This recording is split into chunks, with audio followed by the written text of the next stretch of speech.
Supreme court के chief justice ने गोधरा दंगे के सारे केस को विड्रॉ कर लिया है। इससे पहले यूपी में जब योगी आदित्यनाथ सीएम बने थे तो उनके ऊपर जितने केस लगे थे सबको उन्होंने विड्रॉ कर लिया था। अभी हाल ही में बिल्किस बानो के रेपिस्टों को, जो कि सजायाफ्ता थे, उनको हाईकोर्ट ने कहा कि कमेटी बनाई जाए और बीजेपी के लोगों ने कमेटी बनाकर सबको बरी कर दिया।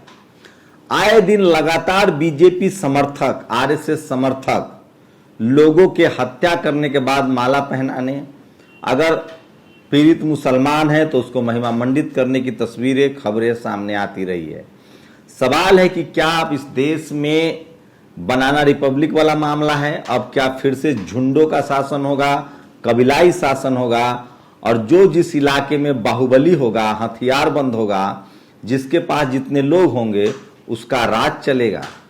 यही सब होता था इस देश में संविधान लागू होने से पहले, जब अंग्रेज आए और अंग्रेजों ने कब्जा कर लिया। यही सब होता था मुगल के आने से पहले, जब मुगलों ने कब्जा कर लिया। हम लोग टुकड़ों में बटे हुए थे, जाति और धर्म के नाम पर सरकारें चलती थी, राजा होते थे और देश गुलाम होता गया। नमस्कार, मैं शंभू कुमार सिंह और आप देख रहे हैं नेशनल दस्तक। तो क्या 75 साल बाद ये सब चीजें आपको देखने को मिल रही है? बिना किसी ट्रायल के दोषियों को छोड़ा जा रहा है, सारे केस विड्रॉ हो रहे हैं। जस्टिस यूयू ललित, उनके नाम पर कई सारे दाग रहे हैं। SC/ST एक्ट को लेकर भी उन्हीं का फैसला आया था। दिलीप मंडल ने इसको विस्तार से लगातार सोशल मीडिया पर लिखा है कि ये वो जज हैं जिनके फैसले पर हमेशा सवाल खड़े हुए हैं।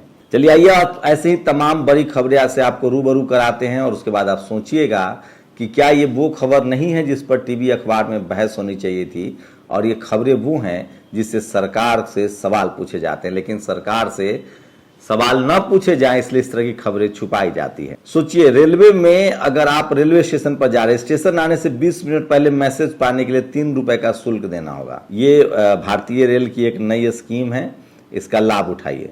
जब ईडी सहित सब एजेंसियां राजनीतिक इस्तेमाल में व्यस्त होंगी तो उनके नाक के नीचे करामाते हो रहेंगे।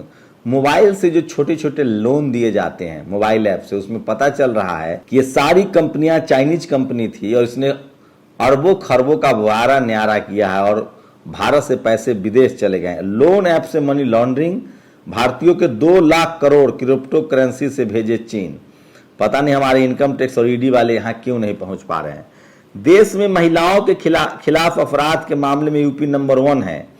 2022 में 49,385 मामले दर्ज हुए, 2021 में 56,083 मामले दर्ज हुए हैं।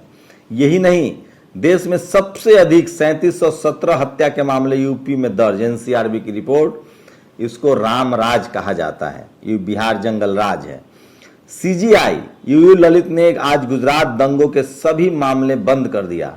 नागपुर के जिस रवि भवन में लोया की मौत हुई थी, लोया की मौत से कुछ दिन पहले अमित शाह और यूयू ललित की मुलाकात हुई थी, लेकिन एक खबर नहीं छपी थी। श्याम मीरा सिंह ने इसको ट्वीट किया है। आदिवासी महिला पर अत्याचार करने वाली भाजपा नेत्री सीमा पात्रा, इनकी तस्वीरें राष्ट्रपति से लेकर तमाम बीजेपी के नेताओं के साथ हैं। ये बेटी पढ़ाओ बेटी बचाओ के योजना के तहत ये काम कर रही थी, उसके बड़े पदों पर थी, और एक आदिवासी जो इनके घर में मेड थी उनके साथ पिछले 8 साल से बंधक बनाकर ये क्रूरता की हद पार कर चुकी थी। इतनी मार पीट, उनके दांत तोड़ देना, गर्म रॉड से दाग देना, यही सब सारा खेल चल रहा था। गर्म रॉड से दागना, उनके दांत तोड़ देना। तो अपनी मेड के साथ तमाम बर्बरता की हदें उन्होंने पार की है, और ये बेटी बचाओ बेटी पढ़ाओ की नेता थी। ये देखिए, दिलीप मंडल ने इसलिए लिखा है सोरेन साहब को कि सर आप मंत्री हैं, इनके घर पर बुलडोजर चलवाइए, सजा दीजिए, गिरफ्तारी करवाइए। चंपई सोरेन को लिखा है इन्होंने। सोचिए, जो लोग हिंदू मुस्लिम पर बात करते हैं वो इस तरह के जातीय हिंसा पर बात नहीं करते हैं, क्योंकि यहाँ आरोपी मुसलमान नहीं है। इस देश में तमाम टीवी अखबार तभी जगता है जब आरोपी मुसलमान हो, जबकि किसी भी मुस्लिम कम्युनिटी के लोग आरोपी के पक्ष में खड़ा नहीं होते हैं। 2021 में 42,000 दिहाड़ी मजदूरों ने की आत्महत्या, ये भारत के आंकड़े हैं। सुप्रीम कोर्ट ने 1992 बाबरी मस्जिद विध्वंस मामले में जुड़े सभी केस बंद करने का फैसला लिया है। ये समझिए, गुजरात दंगों के भी फैसले वापस लिए जा रहे हैं, बाबरी मस्जिद के भी सारे केस वापस लिए जा रहे हैं। साथ ही गुजरात दंगे से जुड़े मामले को भी बंद करने का फैसला किया सुप्रीम कोर्ट ने 92 में। तो ये सारा चीज आप समझ सकते हैं कि किस तरफ इशारा कर रहा है। गुजरात दंगों के सारे केसेस बंद कर दिए जा रहे हैं, बाबरी विध्वंस के सारे केसेस बंद किए जा रहे हैं। तो जिनकी सरकार है वो कर रहे हैं। 1984 दंगों के मामले चल सकते हैं, 2002 के दंगों के मामले बेमतलब हो चुके हैं। अमृत काल में सिर्फ न्याय से वंचित नहीं होना होगा। ओबीसी ने मन से लाया तो इस देश का ब्राह्मणवाद रातों रात खत्म हो जाएगा। एक चिट्ठी सोशल मीडिया पर बहुत ज्यादा वायरल हो रही है। ओबीसी हिंदूज हैव बाइकॉटेड ब्राह्मण पुजारीज फ्रॉम इनवाइटिंग इन कथा marriages and all other rituals also issuing. एक शुभम शर्मा ये लगातार इस तरह की खबरें शेयर करते हैं। 2100 रुपया फाइन हो जाएगा, पंचों ने फैसला किया है। मध्य प्रदेश की खबर है। ओबीसी के लोग अब इस तरह के चीजों के विरोध में खड़ा होने लगे। जब से एक लोधी समाज के, प्रीतम लोधी शायद उनका नाम है, उनके खिलाफ जिस तरह से जहर बोया जा रहा है, ओबीसी में बड़ी जागरूकता आई है। और ओबीसी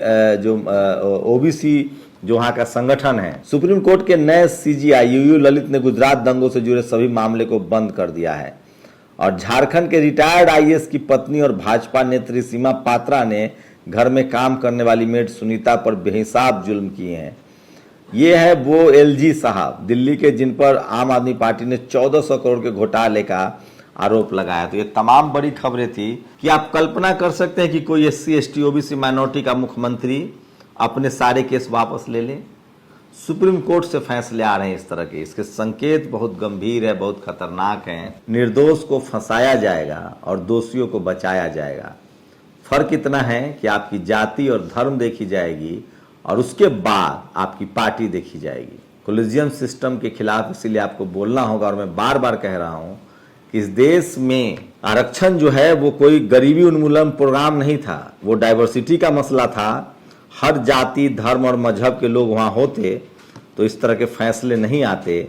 लेकिन चूंकि एक ही विचारधारा, एक ही आइडियोलॉजी के लोग हर जगह सिस्टम में बैठे हुए हैं, तो इसी तरह के फैसले आएंगे। तो सोचिए, आज इकोनॉमिक वीकर सेक्शन के रिजर्वेशन पर सुनवाई थी और 30% आरक्षण मांग रहे हैं, जबकि जाति जनगणना अब तक नहीं हुई है। और आपको बता दें कि भारत में सबसे ज्यादा तिरुपति बालाजी मंदिर में आमदनी होती है। तमिलनाडु की सरकार की कोशिश थी कि तमाम संपत्ति को सरकार के हवाले किया जाए और तमाम जाति के लोगों को मंदिर में पुजारी बनाया जाए। कोर्ट ने इस पर रोक लगा दी है।